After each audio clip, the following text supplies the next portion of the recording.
બનાસકાંઠાના ઓગળ તાલુકાની તાણા જિલ્લા પંચાયત બેઠક પર ભાજપ અને કોંગ્રેસ વચ્ચે કાંટાની ટક્કર જામી છે। ત્યારે બેઠક જાળવી રાખવા માટે કોંગ્રેસ દ્વારા રાત્રિના સમયે શિયા, ઊણ અને ટેબી જેવા ગામોમાં ઝંઝાવતી મિટિંગો યોજીને મતદારોને રીઝવવાના પ્રયાસો તેજ કરવામાં આવ્યા છે।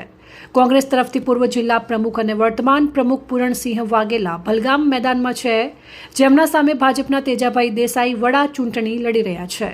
ત્યારે કાંકરેજના ધારાસભ્ય અમૃતજી ઠાકોર અને નવનિયુક્ત કોંગ્રેસ પ્રમુખ વદનસિંહ વાઘેલાની હાજરીમાં વિવિધ ગામોમાં સભાઓ યોજાઈ, જેમાં ધારાસભ્ય અમૃતજી ઠાકોરે જણાવ્યું હતું કે અમે ખોટા વચનો આપતા નથી, લોકોના કામો અમારા માટે સર્વોપરી છે।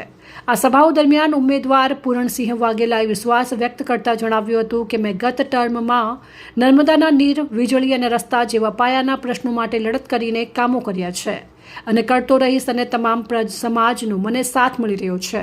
લોકો તરફથી મને વિજેતા બનાવશે તેવી આશા વ્યક્ત કરી હતી। ત્યારે આ કાર્યક્રમમાં કોંગ્રેસના હોદ્દેદારો, કાર્યકરો મોટી સંખ્યામાં ગ્રામજનો હાજર રહ્યા હતા।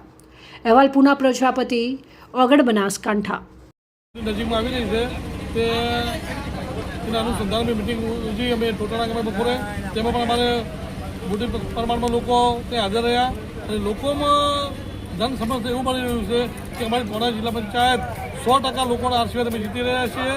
એવું આજે મેં મિટિંગ ઊણ ગામે પણ કરી, અહીંયા પણ જન સમર્થન મળ્યું। લોકો સામેથી કહી રહ્યા છે કે આ વખતે તો અમારે તાલુકાની જિલ્લા પંચાયત કોંગ્રેસની બનાવી છે, કારણ કે લોકોમાં લાગણી અને પ્રેમ દેખાઈ રહ્યો છે। તમે 28 તારીખનું પરિણામ જોઈ લીધું, અબીલ ગુલાલ ઉડશે તો કોંગ્રેસ પાર્ટીના તાલુકા જિલ્લા પંચાયતનો દાવા સાથે હું કહી રહ્યો છું।